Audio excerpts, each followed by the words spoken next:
সুনাম নিছো একটু সবাই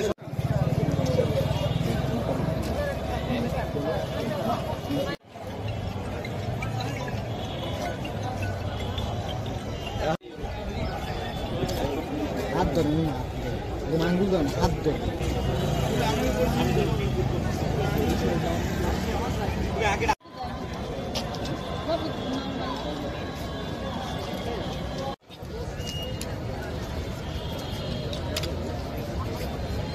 পিছিয়ে যান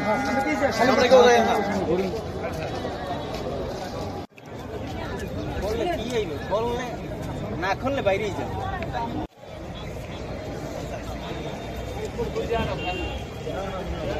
আমরা পথে দাঁড়াইছি এখন আমাদের ওই আমরা চাকরিও ফেরত চাই এবং টাকাও আছে এবং সাইদুর রহমান সে একজন স্বাস্থ্য সহকারী, সে কিভাবে পটুয়াখালী মেডিকেল কলেজের অ্যাকাউন্টেন্ট অফিসার হয়ে আসে, সেই জন্য ওই জায়গায় না থাকতে পারে। সে কলেজে বসে অনেক দুর্নীতি করে, যা বলার মতো না, রাত ব্যবহার করে। আমরা চাকরি করি প্রায় 10 বছর, আমাদের এখন বয়স নেই, আমরা এখন কোথায় যাই দাঁড়াবো আমার বাচ্চা কাচ্চা নিয়ে? আমরা আমাদের চাকরি চাই, আমরা যতদিন জীবিত থাকবো ততদিন জন্য আমরা চাকরি করতে পারি, সেই অনুরোধই আপনাদের কাছে।